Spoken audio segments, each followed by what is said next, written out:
नमस्कार, बहुत स्वागत है आपका। साधना न्यूज देख रहे हैं आप। मैं हूं आपके साथ प्रश्ता और इस वक्त हम लखनऊ में मौजूद हैं और हमारे साथ खास मेहमान जुड़े हुए हैं। आपका परिचय कराते हैं। भारतीय जननायक पार्टी से संतोष यादव जी हमारे साथ जुड़े हुए हैं। सबसे पहले संतोष जी, आपका बहुत स्वागत है साधना न्यूज में। बहुत बहुत धन्यवाद। आने वाले उत्तर प्रदेश में विधानसभा चुनाव है। आपकी पार्टी की अगर हम बात करें, भारतीय जननायक पार्टी की, तो कई सारे काम पहले भी ये बहुत समय से, लेकिन इस बार अगर स्थिति देखें चुनाव को देखते हुए, तो क्या मुख्य एजेंडे होंगे हमारे दर्शकों को? देखिए, मैं तो सबसे पहले देश का एक प्रतिष्ठित चैनल है साधना न्यूज, मैं बहुत बधाई देता हूं, बहुत धन्यवाद करता हूं कि आप लोगों ने मुझे अपनी बात रखने का अवसर प्रदान किया। देखिए, 2022 का चुनाव इस बार करो या मरो का चुनाव है और सभी पार्टियां और सभी नेता अपने ताने बाने बुन रहे हैं, लेकिन लोकतंत्र में सिर्फ फर्जी वादे हो रहे हैं। क्या इस वादे को पूरा कराने पे कोई कानून बनना चाहिए या नहीं? मैं लोकतंत्र में सभी मतदाता से और देश की जनता से कहना चाहता हूं कि लोकतंत्र में मैं समझता हूं कि एक ऐसा मजबूत कानून बनना चाहिए जिसमें जितने भी पॉलिटिकल पार्टी, लीडर, नेता या मंत्री या सांसद या विधायक अगर वादे करते हैं तो उसको पूरा करें और नहीं पूरा करते हैं तो उनकी सदस्यता रद्द होनी चाहिए और 10 वर्षों के लिए चुनाव लड़ने पर रोक लगना चाहिए और उनको जेल में डाल देना चाहिए। इसीलिए भारतीय जननायक पार्टी ने एक प्रथम कानून की स्थापना करने का काम किया है और आजादी के बाद ये एक ऐसा आपको अहम हथियार मिलने जा रहा है जनता को, जो किसी भी नेता का कॉलर पकड़ करके पूछने का काम करेगी कि आपने जो वादे किए वो अब तक पूरा क्यों नहीं हुआ। हम लोगों ने माननीय सुप्रीम कोर्ट में एक जनहित याचिका दायर किए हैं जिसका PIL नंबर है 3507।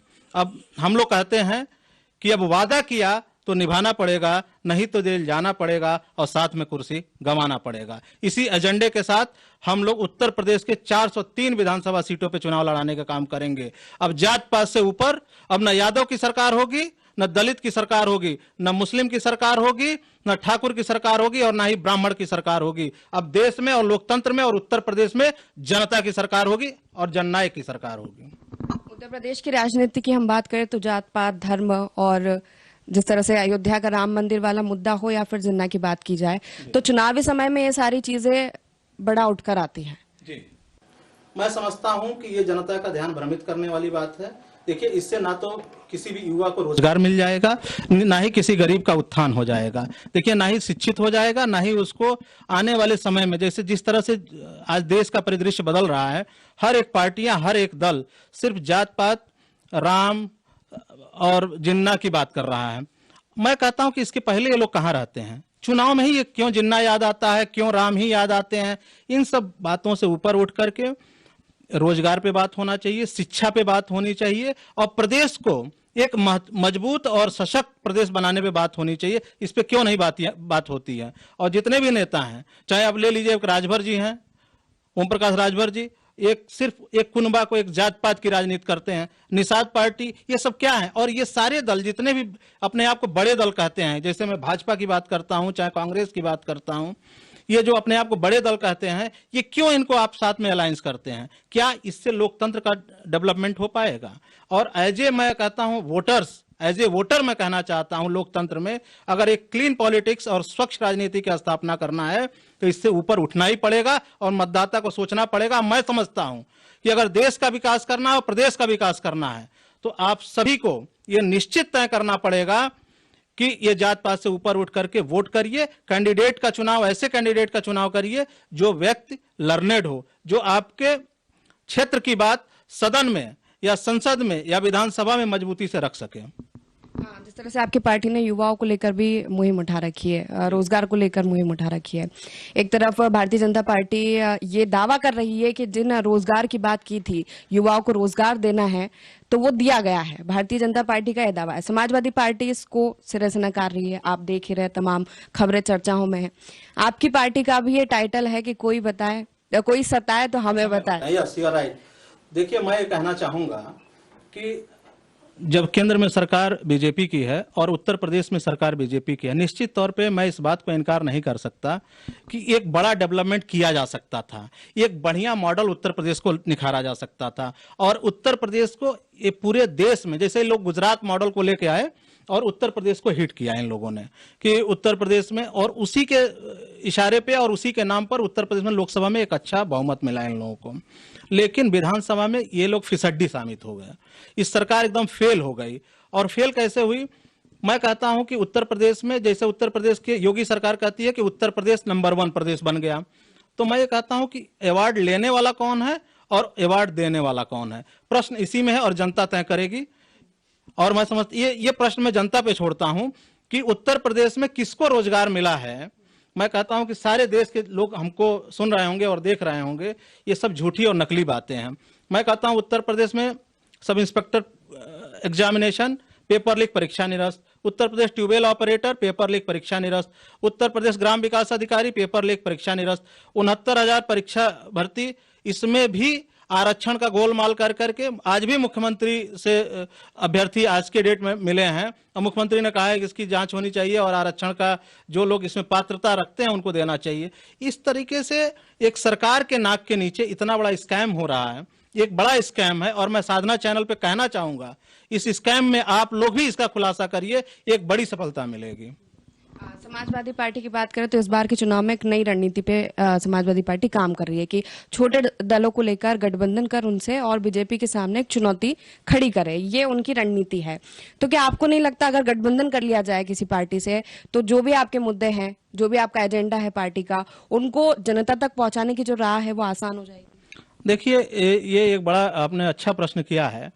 मैं समझता हूं कि देखिए, जैसे समाजवादी पार्टी है या और दल हैं उत्तर प्रदेश में, हर पार्टियों की अपनी रणनीति होती है, अपने रणनीति के अनुसार काम करते हैं।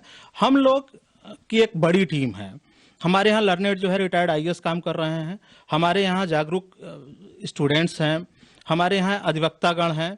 हम लोग अपनी बात करें, मैं समझता हूँ अलायंस की बात बहुत सारे लोग फोन भी कर रहे हैं, बहुत सारे लोग बात भी रख रहे हैं। मैं समझता हूँ कि अभी बहुत जल्दबाजी होगा इसका खुलासा करना और कहना, लेकिन निश्चित तौर पे जिस तरीके से आरटीपी मिशन है जनता को खूब पसंद आ रहा है और जनता ने 2019 लोकसभा चुनाव में हम लोग को बहुत प्यार दिया, बहुत आशीर्वाद दिया। इसी के साथ हम लोग कहते हैं जनता को भी कि कोई सताए तो हमें बताएं। आपको थाने पे और पुलिस में या प्रशासन में या तहसील में कहीं भी कोई प्रॉब्लम है तो आप हमारे जिलाध्यक्ष को संपर्क कर सकते हैं, हमारे प्रदेश अध्यक्ष को संपर्क कर सकते हैं, पार्टी की वेबसाइट पे जाकर के हमसे भी संपर्क कर सकते हैं। हम आपकी मदद करने में पूरी कोशिश करेंगे और उस प्रकरण का निस्तारण कराएंगे। दूसरा सवाल आपने किया था कि समाजवादी की पार्टी के साथ, हम ऐसा समझते हैं जिस तरीके से अभी लोकतंत्र में चल रहा है, ये लोग समाजवाद को भूल चुके हैं। सिर्फ करनी और कथनी में फर्क है, समाजवाद को भूलना नहीं है, चाहे जो भी हो। अभी इस समय सिर्फ और सिर्फ जो रणनीति ये लोग बना रहे हैं, सिर्फ वोट बैंक को देखते हुए कि ये इस कम्युनिटी का आदमी है तो इसको साथ में ले लो, इस कम्युनिटी का है तो इसको साथ में ले लो। ये कम्युनिटी को लेकर के आप ज्यादा दिन राजनीति नहीं कर सकते। एक लंबी राजनीति करना है और क्लीन पॉलिटिक्स करना है तो उसके लिए एक अच्छा विजन होना चाहिए, और विजन नहीं होगा तो सिर्फ जात पात के लोगों को जोड़ करके और समाजवाद को झूठा साबित करने से मैं समझता हूँ ये बहुत गलत बात है। अभी की स्थिति देखें तो ये देखा जा रहा है उत्तर प्रदेश में कि मुख्य मुकाबले की बात करें तो समाजवादी पार्टी और भारतीय जनता पार्टी, कांग्रेस भी कहीं ना कहीं अपने एजेंडा, प्रियंका गांधी ने नेतृत्व संभाला है कांग्रेस का उत्तर प्रदेश में। तो आपको नहीं लगता, जैसा कि आपने कहा कि इस बार के चुनाव में 403 सीटों पर हम लड़ेंगे, तो एक चुनौती है सामने? देखिए, चुनौतियों से हम लोग डरने वाले नहीं हैं, हम लोग जननायकवादी हैं और जनता को नायक बनाने की तैयारी है। इसमें हार और जीत अपनी जगह है, लेकिन जनता को सबसे बड़ी बात है कि कौन एक महत्वपूर्ण उनको अधिकार दे रहा है। क्या जातवाद से आपको डेवलपमेंट हो जाएगा? आप वोट दे दीजिए। मैं कहता हूं कि कोई भी राइट टू प्रॉमिस के अधीन कोई भी नेता आकर के जो आदे करे, आपसे पूरा करने का कहता है कि मैं पूरा कर दूंगा और नहीं पूरा करूंगा तो स्वयं ही जेल में जाके बंद हो जाऊंगा, आप उसको वोट दे दीजिए, मुझे नहीं चाहिए वोट। लेकिन ये अपने आप में एक बहुत महत्वपूर्ण हथियार है और इस पे जनता को विचार करना चाहिए। और मैं समझता हूं कि जनता का इसमें अपार समर्थन मिल रहा है। हमारी पूरी टीम जा रही है, जहां जहां भी हम लोग मीटिंग कर रहे हैं, सभाएं कर रहे हैं, और हमारे कार्यकर्ता और नेता जिस तरह से लगे हुए हैं, निश्चित तौर पे एक जनता को तीसरा विकल्प मिलने जा रहा है।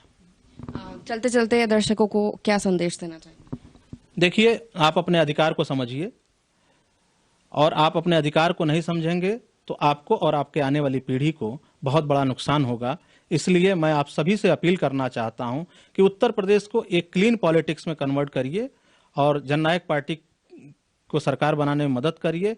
हम लोग, आप मेरे सपने को पूरा करिए, हम आपके सपने को पूरा करेंगे। हर घर में सस्ता भोजन और हर घर में रोजगार देना मेरा प्राथमिकता होगा। धन्यवाद, नमस्कार। बहुत बहुत शुक्रिया संतोष जी हमें समय देने के लिए।